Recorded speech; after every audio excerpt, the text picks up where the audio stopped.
Welcome back, everybody. Super pumped about today's show. I'm Louie. My buddy Jason joins me as usual. How you doing? I'm doing fantastic.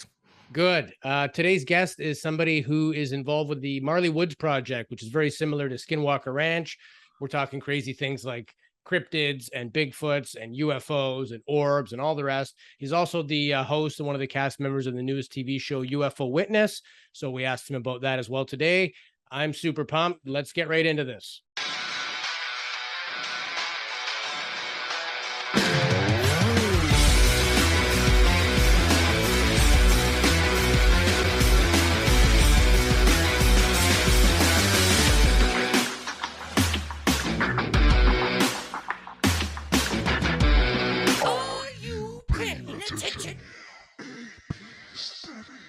All right, welcome back to another episode of UAP Studies Podcast. I'm Louis Borges. Joining me as always, my good friend and co-host, Jason Gilmet. How you doing, buddy? I'm doing very good. How are you?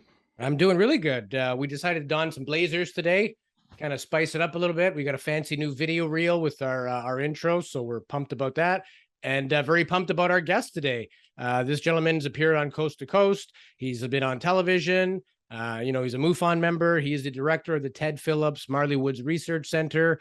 He's a professional diver and all kinds of cool stuff like that. And we're super happy to have him on the show. So without further ado, please welcome Mr. Thomas Ferrario to UAP Studies. Hello, glad to be here, Louis. Glad to have you. Yeah. And so tell us a little bit about yourself, who you were before you got into all this, and kind of what led you to where you are now and what you're currently working on.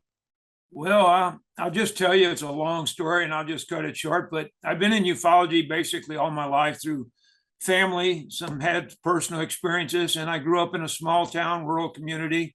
And believe me, people have witnesses, and I've seen witnesses that had, reported things and didn't even want to share things with their family. And I've seen people lose their employment over it. So I learned at an early age, it's a very serious subject. And actually, I got in touch on a Sunday afternoon with Walt Andrus, one of the co-founders of the Mutual UFO Network, which actually, people don't know this, but that was actually the Missouri UFO Network in the beginning, and then it approached international and became the Mutual. But on about a 4-hour call with Walt, I had some actual cases that he knew overlapped in Project Blue Book, and he convinced me to be a member. And he actually made me a section director at that point and introduced me to a gentleman named Bruce Whitteman, which Bruce Whitteman was in St. Louis, Missouri, was the first state director for MUFON in Missouri. And he was there in the beginning of MUFON, and John Schuessler was there. But anyway, I hooked up with Bruce, and I told Bruce, I said, well, Walt made me a section director at the time, and Bruce said, well, you can't be, I make the section directors, and at the time, you're not even a MUFON member. So he said, we'll get together and talk about it and see what we can do. And so he brought me in, and he assigned me to a gentleman named Jim Cross, which was an Air Force captain, retired from the Korean War. And so I worked under Jim Cross, was my formal training in going out investigations with him. He was a photo analyst, and so I had good training, and Bruce and I became great friends, and which we just recently lost Bruce Whitteman a couple months ago this year. And great loss to Missouri and MUFON. But so anyway, that's how I got involved in ufology and in MUFON. And through Bruce Whitteman and the MUFON meetings, I got to meet my all-time mentor, Ted Phillips. And I offered him, not even thinking in a million years he'd take me up on it. I offered Ted my services, and Ted said, well, what do you got? And I said, well, at the time I was an electrical engineer, did work as an electrical engineer, nothing really formatted in that degree, but I was working for a powerboat company at that time. And so anyway, I started as just a mutual beneficial. I put up cameras, security cameras, ran wires for Ted out at Marley Woods, and we became close friends over the years. And that's my story, basically. So tell us a little bit about Marley Woods. I know this may not be as well known as some of the other locations in the world. So what is Marley Woods and what is the significance to ufology in our field? Yeah, Marley Woods, and that I'll go right off the bat as a fictitious name. We had to do that to protect the location and the eyewitnesses. And we do have over 260 witnesses now logged in cases in that area, but it's a 3 mile area north and south and east and west. So one ranch alone is comprised over 1,200 acres. So you can see the small team we had. It was quite a bit of real estate to maneuver when things would start happening out there. And luckily we had great property owners. One property owner built Ted Phillips a research center out there, a 2-story structure for us to stay in, and Ted had his office and built us an observation deck. And so it was just, we couldn't have had better people to work with there. Now, I can say that with some authority because I was so fortunate here again because of Ted. Jacques Vallée was a good friend of Ted and worked with Ted over the years. And Ted got his start, with Dr. Alan Hynek in Blue Book days. And you had actually Jacques Vallée on one side doing the software and the journals. And Ted was the field guy. He loved to be the man doing the nuts and bolts work out in the field. He was a true scientist, collecting data, doing compaction tests. He found out that these objects, 30 to 60 foot diameter, weighed anywhere from 20 to 60 ton. So, when you're dealing with that kind of mass, that's the science you can put your teeth into. So, but as a result of that, Ted's friendship with Jacques Vallée, and of course, Jacques Vallée, wrote the book about Skinwalker, contributed in, and Jacques spent time with us out in Marley. So it doesn't get any better than that, let me tell you. So is it similar to Skinwalker Ranch where it's multiple phenomena, not just UFO, there's lights and portals and cryptids and all kinds of crazy stuff? Yeah, it's multiple. And I will tell you that Jacques Vallée himself said that than Skinwalker. Now, say that one more time. Your connection cut out there, Tom. Say that part one. He said that Marley Woods has a higher potential for high strangeness than Skinwalker. Now that's saying quite a bit. Right. Yeah, definitely. And well, do you think there's a reason why Skinwalker Ranch kind of took off more in terms of people knowing about it? Was it like the Robert Bigelow or the television shows associated? Like, why is Marley Woods not as well known as some of the other? Well, that's due to Ted's work trying to keep the location secret and the witnesses. And I can actually go into it now and talk about it. At the time we couldn't, but we were affiliated and we had Robert Bigelow out there and his people. So for a while we worked with him. Yeah. And it was a mutual, let's just say, with discrepancy of property control and data. I won't go any farther than that, but we did work with him at a time. And all I can tell you is that, Ted's method was going in with as small a footprint as possible, monitoring this stuff. And we're there to log data and monitor things and try to figure out what this phenomena is. Where in the beginning, the Bigelow people went in with a huge footprint, several mobile scientific units, several people, and it shut the activity down there for years. And eventually it came back up. Now, the new people there, and I happen to know the producer and some of the people there at Skinwalker, and they're doing it in a much better way, a more scientific approach, and a more smaller footprint type of method as Ted used. And they're getting more activity like that now. But do they have similarities with like disturbing the ground and things like that? Is there anything similar? Not so much in us disturbing the ground out there, but I will tell you that they're coming around at Skinwalker now. One of the things that we felt was truly what affected people, and there were instances that we had, myself included, we had health issues, health problems happen to myself and Ted and other members of the team. And we just nailed down, because of Ted's work in the past, that it was all microwave based. And now they're coming around at Skinwalker. I will tell you, and they're coming around to that conclusion more and more, that a lot of the bad guy is the microwave radiation. And, that's so in the news now. You've heard about the Havana syndrome. And Hashimoto's it's a very, as well. very real thing. It's when humans are exposed to certain microwave frequencies, they hear audible clicks, it affects their health, and they hear voices, that aren't there. And so we just nailed down that most of our damage to animals and the bad guy in Marley, just like they're finding out at Skinwalker, is due to microwave radiation. And believe me, we've had cattle mutilations in Marley. We've had a horse-borne incident, which is our most famous terrible incident. We've had light balls. We've had the unseen force. We've had cryptids, huge white sloth-like type animals. The only Bigfoot sighting in the county was in Marley Woods. So when this phenomena is there, it's there and it's real. Now it leaves down, we've got physical trace. I mean, we collected 16-inch white long hair samples that we did microscopy on and DNA work, pretty crude in the day, DNA work, but it came back no known match. We got plaster cast. So it goes on and on from there. And it's just incredible. It really is. Right. And what is there a reason why they're keeping it secret, like this location? Ted always felt the ranchers, of course, they don't want an influx of people on their property. Okay. And one of the things, contrary to popular belief, over the 200 witnesses we have, none of them have ever wanted to go public. Some of them won't even share this with their family members again.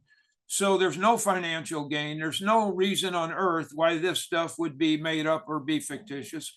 And believe me, they're just the salt of the earth people. They're real. But Ted always agreed we would keep their location, and their personal data, everything 100% safe. Right. So Ted felt he owed it to all these people. And I'm following up on that.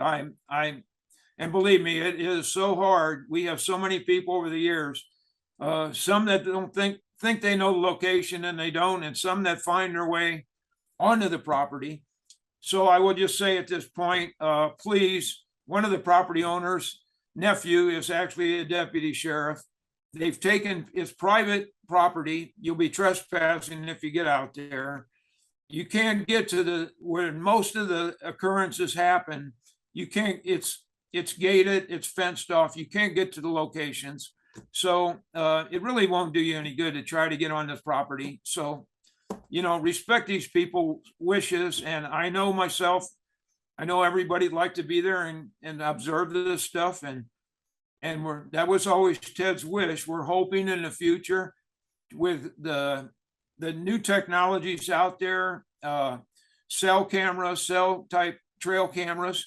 And we've even looked in, because to this day, the internet is not really prevalent out there. So we're even looking into satellite phone operated trail cams. But you can imagine the cost, how prohibitive that is. Right. But we want to get a website back up and have this stuff viewed 24 hours a day, that anybody can go to this and they can help us out. They can view through these cameras and monitor this stuff. And if they see anything, they can log it, time it.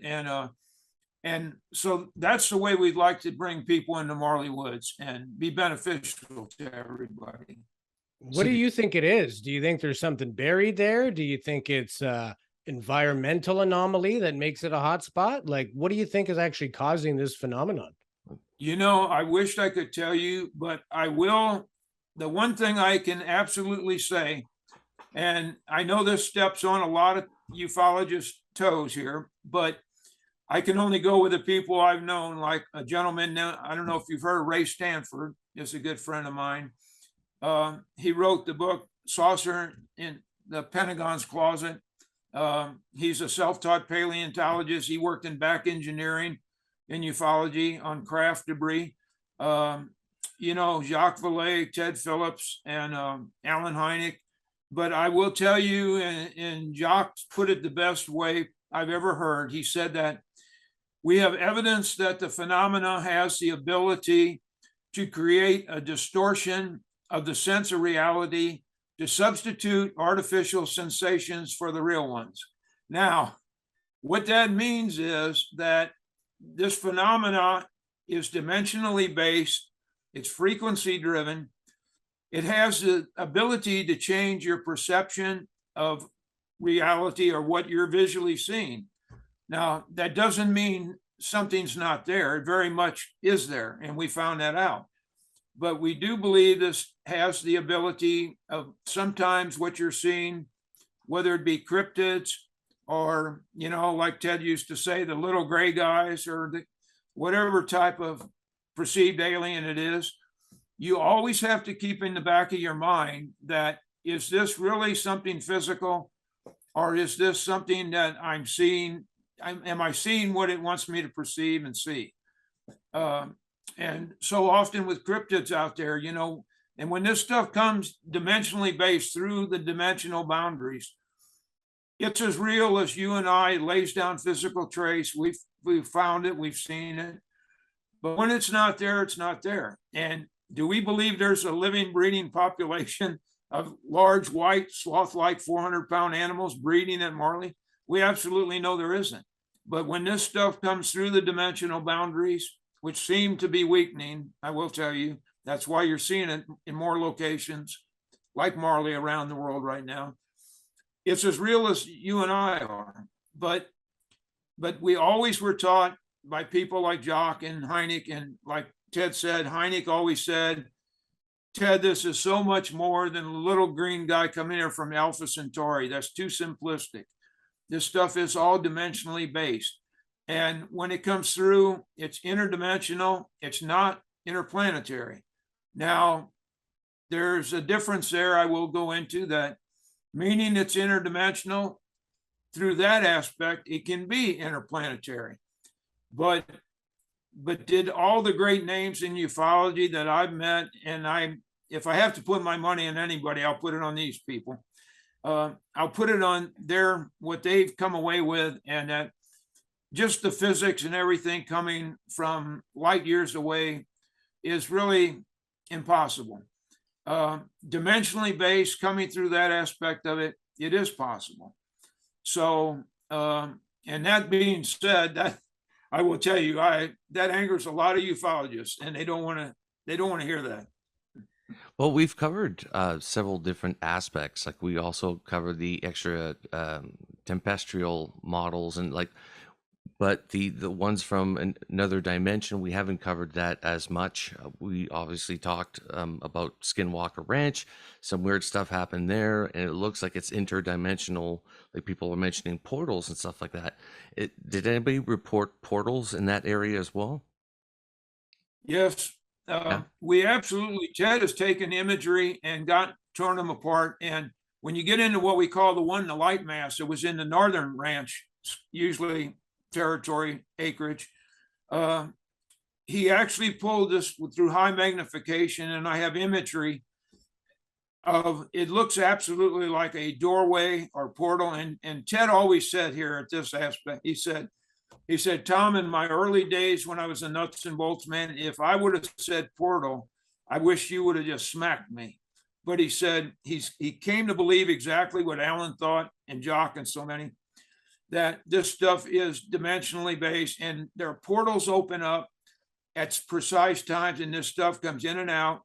And we found them to be very directional, which was a key in understanding how you can have one person be in one location. You hear this so often. One person sees a disc or, a cryptid. People standing on either side of them see nothing. And we experienced that exactly in Marley. This stuff, when this light source opened, which was a portal, we seen this from site 2, actually where our office was, with the property owner. Ted and I got in my vehicle. We drove over to site 1 where this was, and where we knew the location was. We got there in my vehicle, got out of my vehicle. We looked around, didn't see anything. And the property owner, we were on walkie-talkies. The property owner said, when I got back in my vehicle, I accidentally stepped on my brake light or my brake.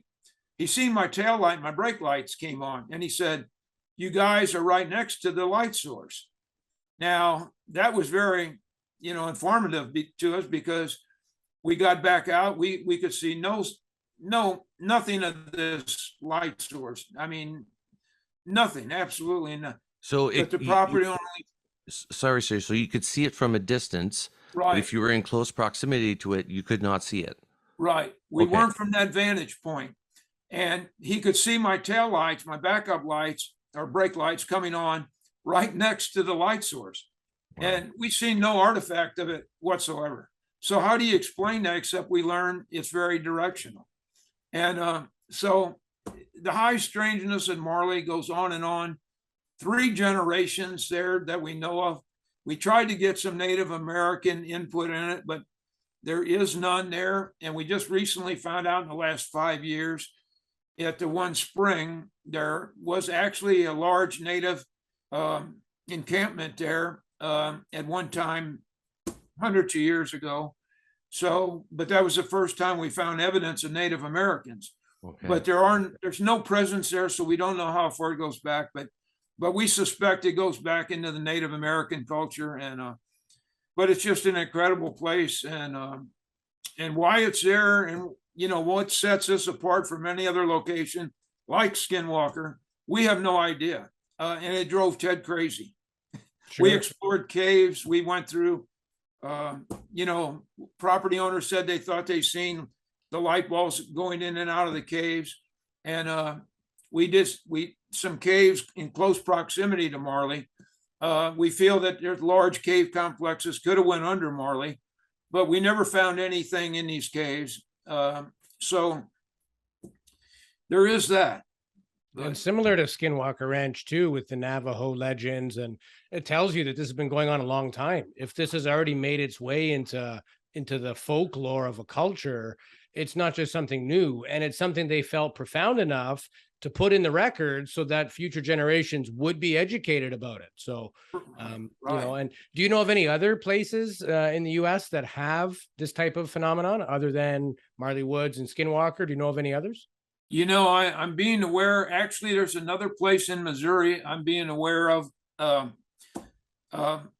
A great state director, which is a great friend of mine. I call her my sister, Debbie Ziegelmeyer. I don't know if you've heard that name. Yep. Debbie is a great guy. Her and I co-founded the MUFON dive team, which John Schuessler sanctioned. And back in the day, we had that in 2007, and we did some amazing things. But Debbie's the state director of MUFON now in Missouri, and she's making me aware there's another location she's come across approaching the high strangeness now of Marley Woods. So I do believe this is becoming more prevalent and she's heard of other locations now in the United States and some international locations. So for whatever reason, I think that maybe the dimensional boundaries are weakening, and that gets into whole nother section of reality. But all I can say is that it is happening more and more. And think of how many places nobody has been, or Yeah. they're so remote that it's dangerous to even try to get there, And Right. there's legends of like Grand Canyon related things and hidden Yes. caves and artifacts that shouldn't be there. So as Yes. populated as we think we are, there's still most of it that is unexplored. So my guess is that this is just the tip of the iceberg when it comes to this sort of thing. Yeah. I really believe that, I will tell you that even when Ted and our team, we went to the Socorro case with Lonnie Zamoris. We had the great privilege. Ted felt there was some work undone with that case, and he wanted to make a return case. And Ted was there with Alan Hynek in that case. And and Ray Stanford was there with him. And we had the privilege of going over that in the location. And actually, we still found the rock that they had put earlier around one of the footpads in the desert there. So, but on the way out there, we were made aware from another individual of an area similar to Marley Woods. And we wanted to get back there and investigate this, and we never got back there, but we were made of another place in New Mexico, like Marley Woods. So it just, Could be anywhere. how many are out there? Right. And so far, we know of them a lot from the United States, but there's got to be other locations on the planet that this is also taking place, right? That just these weird, I don't know if anywhere in Canada that has anything It's similar so vast to that. and remote. I mean, most of Right. the country up north towards the I Arctic is suspect there is. Yeah. I Yeah, suspect there is. I mean, there's plenty of cryptid and Bigfoot and all the rest sightings on the Pacific Northwest where we live, right? Right. Right from Oregon north. So my thing that my brain gets stuck on is it the terrain that's causing this? Like, why do they seem to have clusters? If it was just something that was dimensional based, something's passing through, it could happen anywhere. It could happen over the middle of the ocean as far as they're concerned, Right. right? But I'm always confused of, is it the land? Is there some magnetism in the rocks?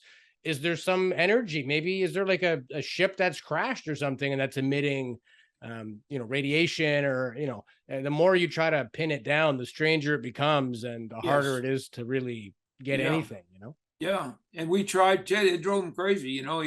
He tried to look at it from geologically and the topography, and he just never could come up with anything that set it apart. Yeah. And even the ranchers couldn't come up with that.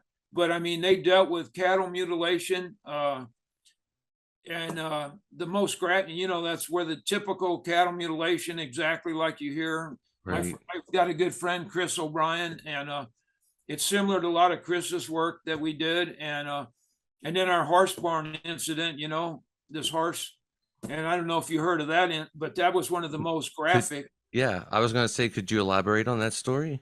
Yeah, I will briefly, and Okay. I usually warn people at this point. It gets very graphic, but basically, I'll cut it down. But basically, what that entailed was a rancher had a favorite on site too, had a favorite horse in a barn, and he had a habit in the morning of going down into the barn, giving his horse some sugar, checking on the horse, and he walked the fence line.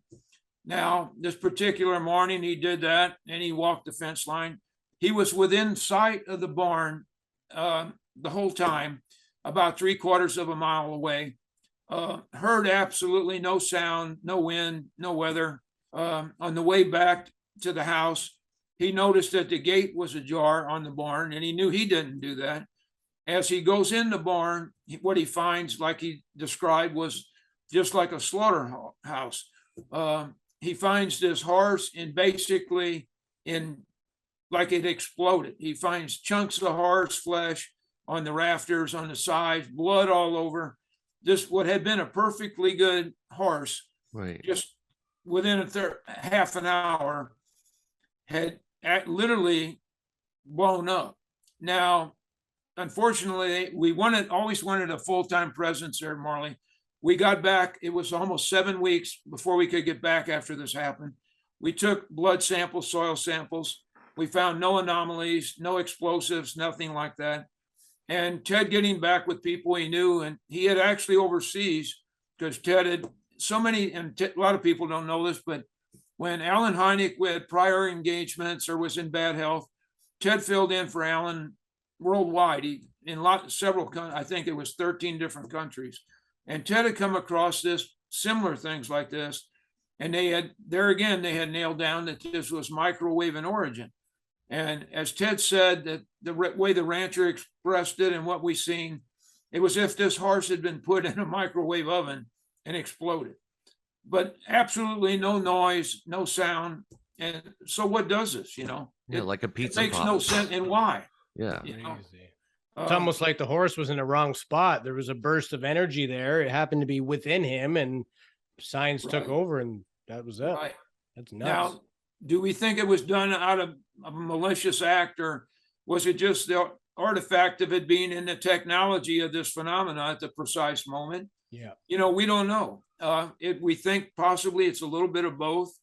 And I will tell you that the phenomena, we felt it and seen it ourselves. It used fear as a tool, and it would work people with fear. Now, this is a very graphic representation to go to work people, but But I will tell you, it did. I mean, the rancher, the neighbors, everybody was terrified by this, as you can imagine. Yeah. Yeah, when we interviewed George Knapp and Colin Kelleher, they mentioned the Hitchhiker Effect, Yes. which was like long-lasting physical conditions, even weird poltergeist stuff that started happening at their own personal houses. So it Yeah. seemed like either they had angered this somehow, or just by being in its presence, it now latched onto their energy and they took it home to their families and everything else. And yeah, it was a very real thing for them. So much to the point where when we asked them about it, they usually tell us everything, and they were like, I don't want to get into it because it's probably so bizarre. They're still worried people are going to think that they're crazy just based on what they saw and experienced. So Well, did you experience, I know you mentioned that you had some things happen on that location, but did you ever take anything home with you as well, similar to a Hitchhiker Effect? not so much as the hitchhiker. We've been very fortunate. Now, Ted did have one experience. He felt maybe a little bit of that occurred. I myself was fortunate. I've never felt that or thought that I brought anything home in that respect. But I did bring home, let me just tell you, and we just filmed the UFO Witness show, and they did a recreation in that, of what happened to Ted and I in that show. But Ted and I, one night, we were coming back and you're on a dirt road, off a gravel road, off a paved road. I mean, you're in 1,200 acres in the middle of block gated community. So nothing in there, nothing out. And we were coming back after a long night. And I noticed in my rearview mirror a light beam. And this is another phenomena that the ranchers have all experienced out there. And my friend Adam Johnson, which was a team member, he went on, he's a producer now and does great work, made a couple movies. He's a great guy, but at the time he was just a team member with us, and him and I experienced a light beam. And one night coming home with Ted and I was in my vehicle, I seen this thing coming up the road behind us. It overtook our vehicle and illuminated our vehicle with a pure white light. I mean, you could see in the vents in the dashboard, I remember. And Ted and I said to Ted, are you seeing this? And Ted looked at me and he said, well, hell yes, I'm seeing this, Tom. And instinctively, we did a probably not wise thing. We both jumped out of the vehicle on each side and we looked up in the sky. And what we seen, and I know a little bit of lighting, and I don't know how you'd recreate this effect. We seen the light beam came off us. You could see a definite end of the light beam as if it was a wall, retract in a more like an old camera, like a reflex twisting motion. Now, that's the only thing on the show they elaborated on a little bit. This light beam we've seen retract into a circular reflex action to a pinpoint and was out. Now, we did not see a structured craft. We seen nothing. We heard nothing. We felt no wind. What this was, we have no idea. But when we got back to on site one, where we had our office, Ted got out of the vehicle at that time, and he was a professional photographer too, also, I'll add. He dropped his cameras on the ground and he went over and leaned on the wall. And actually, I seen him, he got sick. He actually vomited. And I said to Ted, are you okay? And he said, well, I don't know. Let me just stand here while I'm see. So he stood there a while and he said, I'm going to go upstairs and lay down. And he went. And so anyway, at that point, I thought, well, I was fortunate. I didn't have that effect. In hindsight, I wished I had that effect, because about a week later, we went home. I left, I got home. I started having a severe burning sensation in my scalp. I couldn't touch my head. And my local doctor, he thought I had shingles. He gave me tests for shingles. It wasn't shingles. I was even on pretty strong opiates for the pain for about a week. And then this sounds really strange, but I had dark brown hair. And if you look on my my YouTube channel, I've actually documented all this. I have a picture before and after, the same haircut, same growth within about a month. My hair color turned from dark brown to what you see today, white or yellow. Now, had that been the extent of my damages, I would have been happy. I started having vision problems for the next couple of years. I went in to the local eye doctor. They said I had something called a macular cyst. Now, that's something worse than cataracts. You can have it's a touchy operation. They use a laser. You have extremely good benefit from that, or you have bad. I was lucky, I was fortunate. I had good response from that, but they removed the cyst behind my eye, macular cyst. Then they removed cataracts. And, I asked them what causes this. And they said, well, usually macular cyst, something you see in old people. And I wasn't old then. They said it's just something in age, we don't even know what causes it, but it's just something you get. So they really didn't have an answer. So on my final visit back in my surgery, when they took the bubble off, and there was a young eye doctor there that did the final eye test, and took this off and gave me the okay. And just in passing, I was so thankful I asked this. I said, what causes, do you know what causes macular cyst? And he said, no, of course, we really don't. But he said, the only time I've ever seen it, he said, in my life, he said, was we had 2 cell tower workers, and one of the cell tower workers was up on this microwave tower, and they fired this thing up, and they forgot he wasn't off the tower. And he said he had macular cyst. Now, when he told me that, you could have knocked me over with a feather, because that's so, when he mentioned the word microwave, there again, that backed up what Ted had experienced in our line of thought at Marley. Right. So I warn people, when you go out and view this stuff, as they find out in Skinwalker, I'm sure you see what effects they're having out there now. It's nothing to mess around with it. And, I will just tell you here, I always said, if I take people back on Marley, I will protect them and know if we're exposed to microwave energy. Right. So I bought a new piece of equipment just devoted to microwave energy spectrum. And I had that with us on the show. And 3 times that evening, on one of the evenings out there, in the middle of a field, no power lines, nothing around, it had visual cues and audible cues, green, yellow, red, and the audible cues with it. If it goes red and you get that audible cue, you better be getting out of there, because it's something, you're in an area, you better not be in there too long. 3 times that night, we experienced that out there. So, and like I told the individuals out there that night, I really felt it was just short duration, but I really felt like it was a sign letting me know that it was monitoring us. It knew we were out there, and it was a sign to me that it was still very much there. So, and how do you explain that? Yeah. And did it ever figure out what that spot in the back of your head was? Like, was it radiation? Was it microwave burns? The only thing they told me, my local, of course, the rural doctor, all they tested me for was, of course, shingles, they thought. He just said, you probably got some kind of a sunburn or something, and which didn't make sense.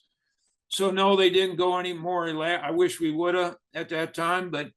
But the interesting thing was, Ted and I shared this with a property owner about us experiencing the light beam, which they had experienced. We didn't want to go into the physical effects that much. We didn't want to worry them. You're out there, they're gracious enough, you're on their property. We didn't want to worry them. We get injured.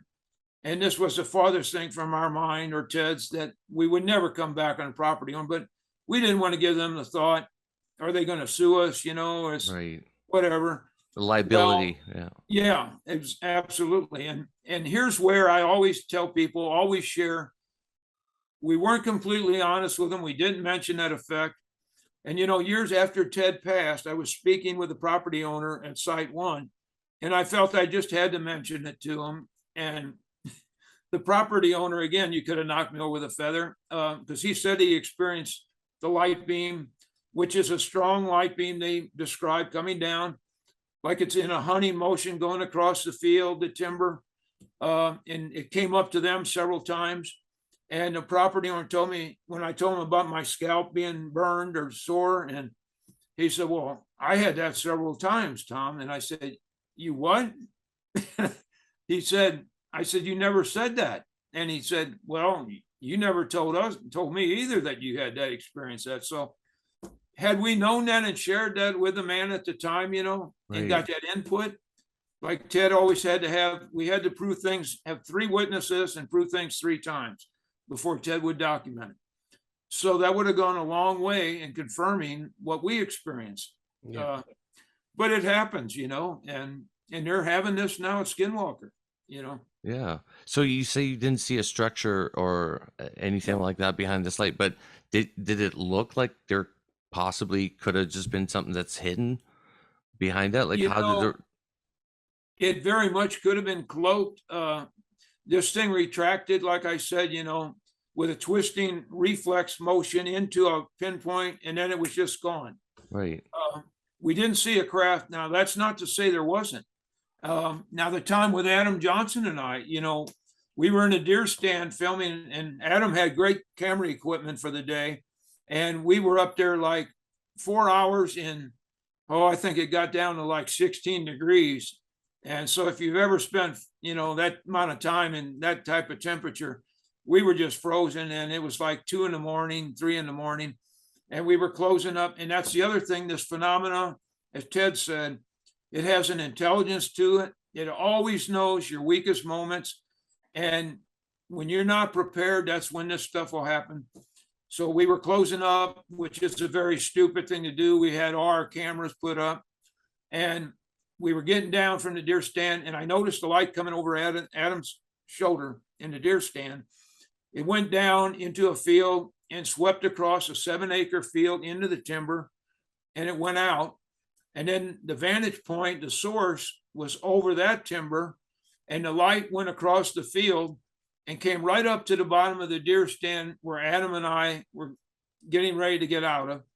And it just more or less said to us, like, I know exactly where you guys are.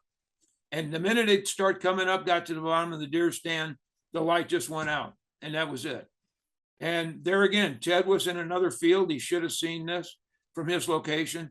He had no idea this was going on with us. He couldn't see anything.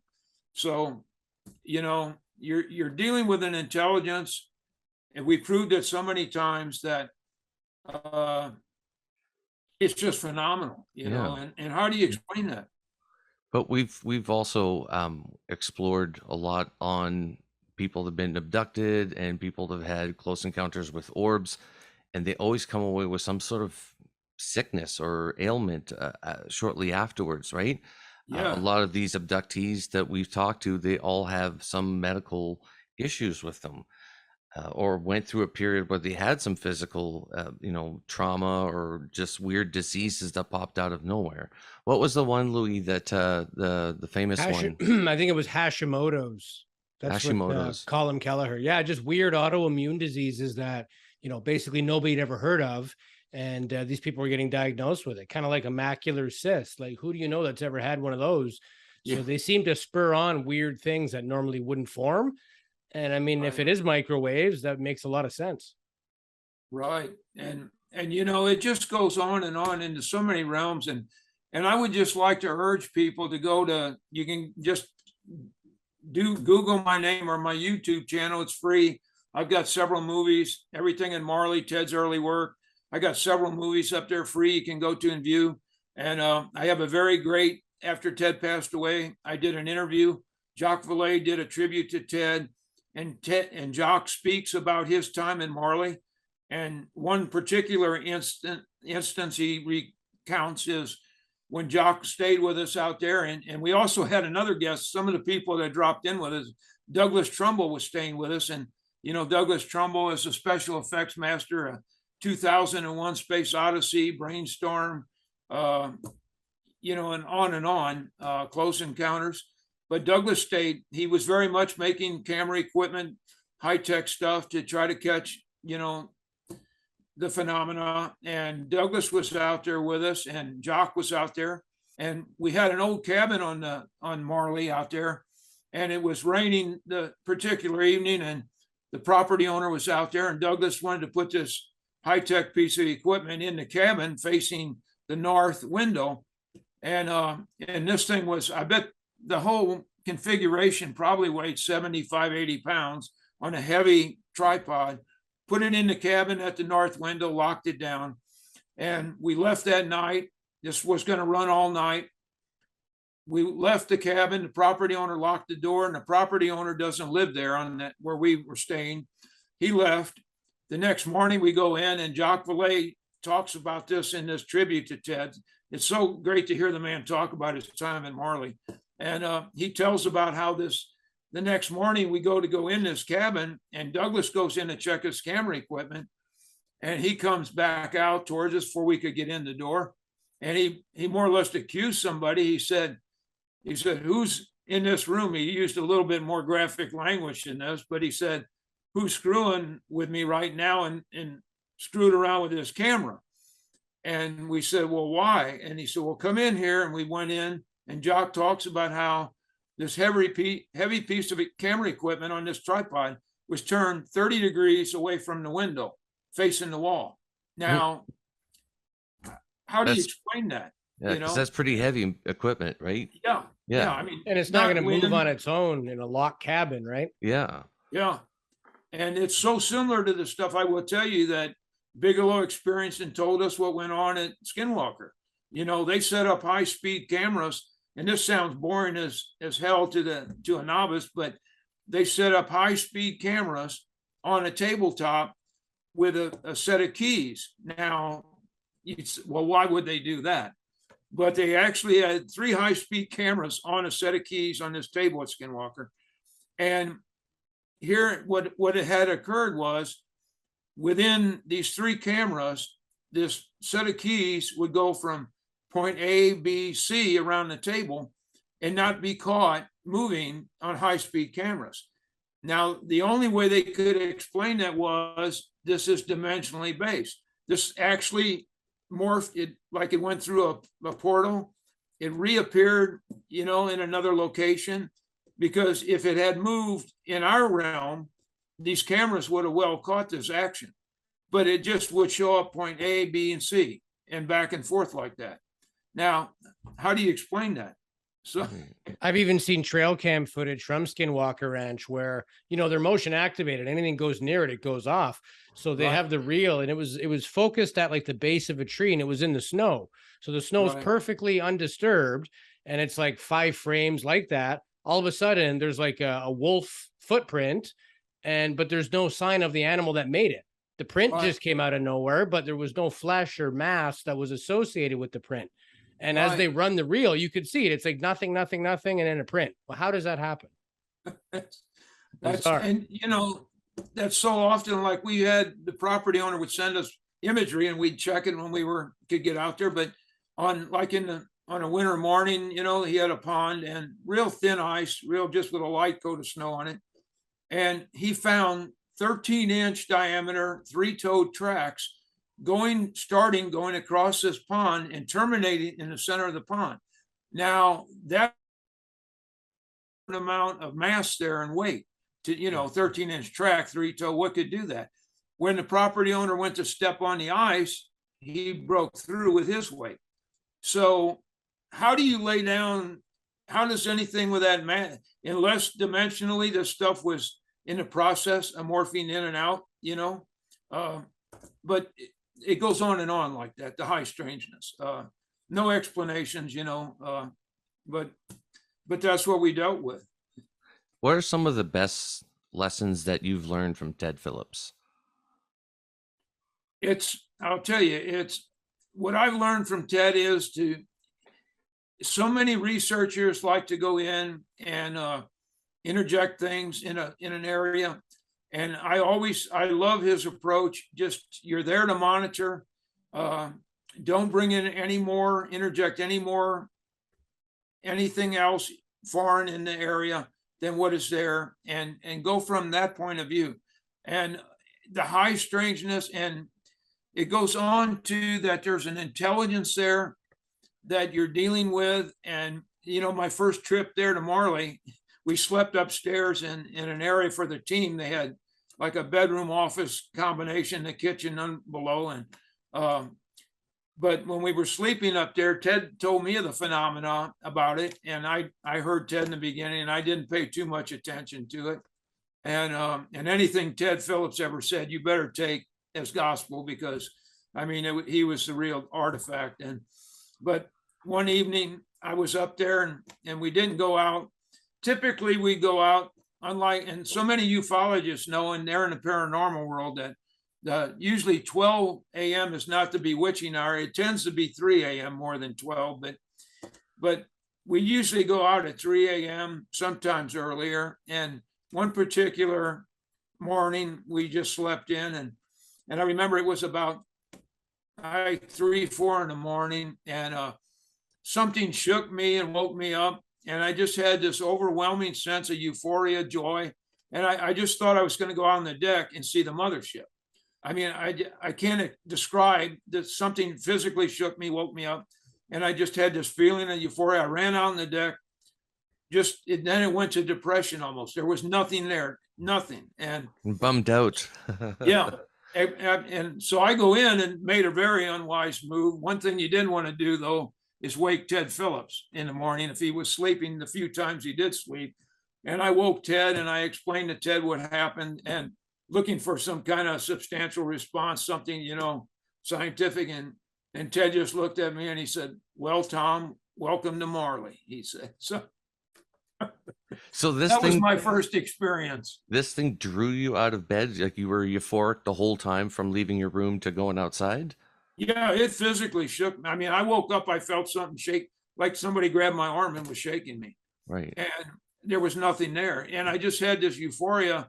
I mean, if I'd have seen the mothership right there, which I thought I was going to go out and make contact, and that's not to say there wasn't something there. Right. I really believe there was. But, it wasn't visual. We didn't have our equipment up and running that particular time, which I will tell you, doing the show with Ben Henson and UFO Witness, Ben brought into the play some state-of-the-art equipment. One thing that I felt was indispensable, had we had that at Marley, was his top-grade thermal imaging equipment that he had. And when we did the show out there, he imaged when we were up in the one deer stand out there, and Ben told me, he said, "Oh, I got something here." He said, "I don't know if this is a small animal or something, Tom." And I told Ben, from experience with light balls, I said, "No, that's not an animal." I said, "That's spherical, Ben, and it's off the ground." And for all intents and purposes, it looked like a light bulb. But now I had night vision equipment. I couldn't see it with night vision. I couldn't see it with my naked eye. The thermal imaging equipment picked this up, and as it moved across, and as he was zooming in on this thing, his piece of equipment just shut down. It just went completely dead. And I told Ben, several $1,000 piece of state of the equipment he had there, which he sells, by the way, some of that equipment. I said, "Does it have a habit of doing this, Ben?" And Ben said, "It's never done this." No. He said, "I don't understand." And about that time, it came back on, and he caught a brief glimpse of this again on the imagery. And then we were in radio contact with the producer and other people on the ground. Melissa Tittle was there as co-host. They ran on the ground. He directed them to the location. And about the time they got there, this thing blinked out. Now, they couldn't see it at all. But in the back of my mind, I was thinking, how often in the past, if we had that thermal imaging unit, could we have perceived this? How often was this stuff around us in that realm that we couldn't perceive without that piece of equipment? Yeah. So, when we go back, I very much always want to have a piece of equipment like that, because it can start, this stuff may kick off in that mode and then go visual. Right. Even the newest equipment that they had on the Nimitz, that's what got them to spot the Tic Tac activity, right, for like 2 weeks. And it was because there was new equipment. So as equipment, even Louis was mentioning that gentleman that we had on with Caroline Corey that made that.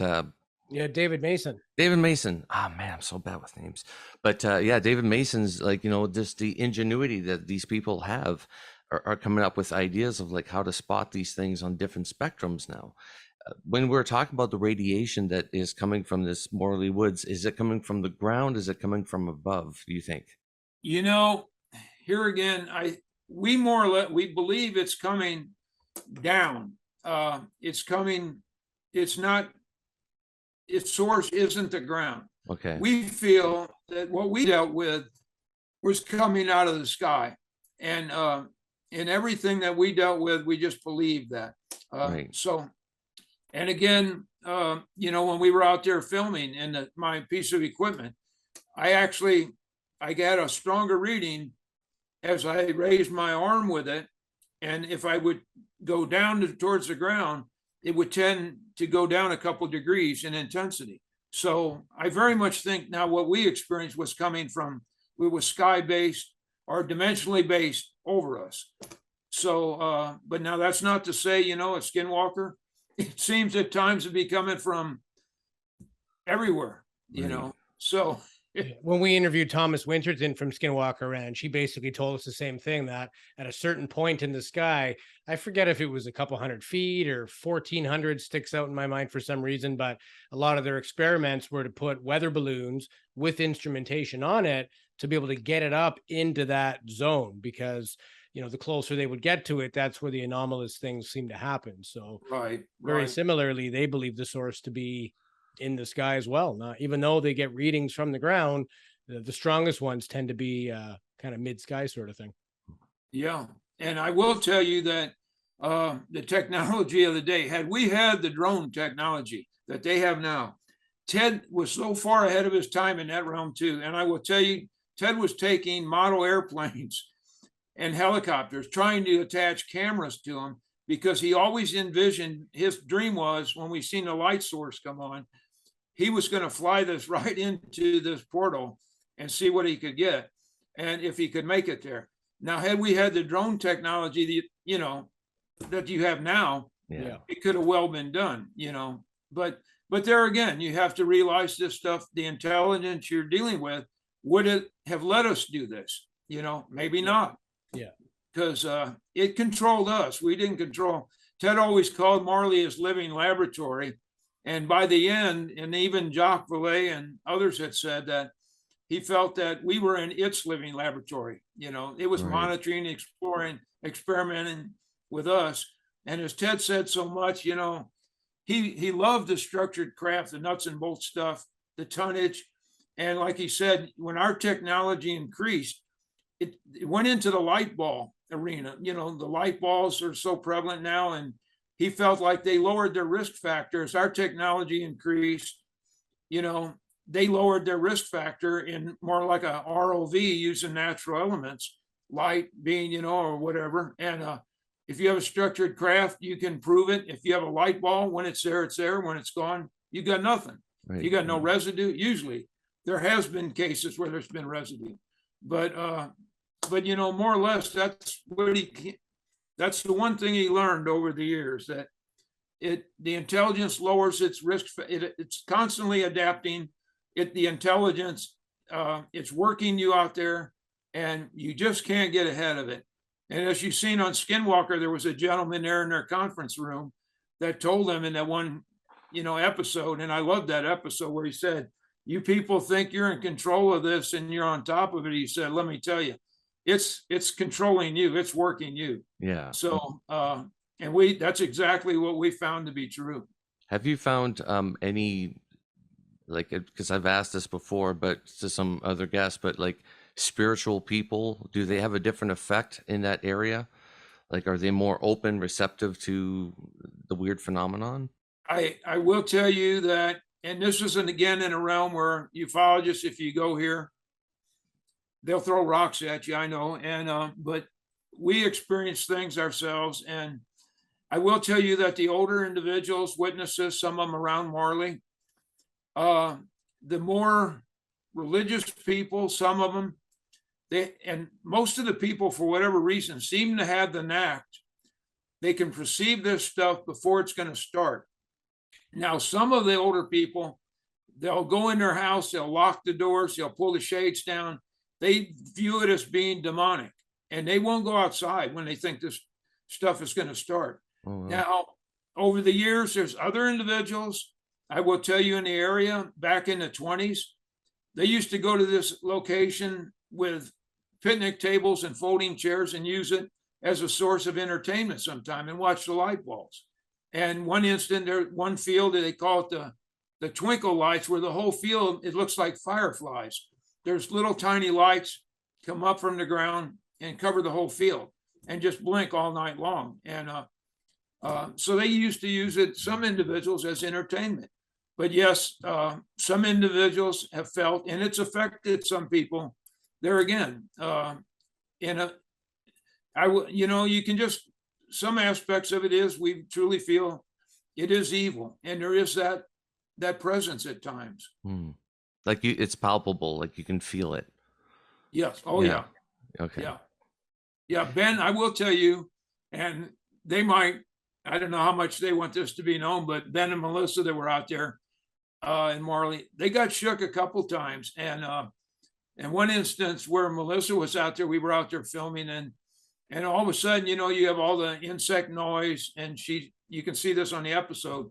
I mean, all of a sudden, and I have hearing problems myself, and she was the first one to key in on this. I mean, all of a sudden, from insect noise and your sounds of the night and everything, it just went dead silence. I mean, you could almost hear yourself breathe. Yeah. And you could feel, and I mean, they were actually shook up. They felt this, and they were looking at each other, and you get to the point where you don't know what's going to happen then, You're like, we're going in for a ride, boys. Hang on, grab your coats. Yeah. Louis, do you have any final questions for our guest today? No, I just want to send a big thanks out to our guest today, Thomas Ferrario, cast member and host of the new show, UFO Witness, which we highly recommend. And again, thank you for your years and years of dedication. If it wasn't for guys like you in this movement, 20 years ago, it wouldn't have the kind of momentum that it has now. And continuing forward, the stuff you're figuring out is helping us understand how crazy this phenomenon really is. And the fact that it really doesn't have a limit. It's not just limited to nuts and bolts or lights. It's at the quantum level. And continue doing what you're doing. We really enjoy what you guys are on to, and we hope to have you back again one day soon. Oh, well, thank you so much. And I just encourage anybody to go to my YouTube channel. You can see about Ted Phillips, Marley Woods, everything. There's movies there for free, and see what went on. Perfect. Thank you, sir. Thank you.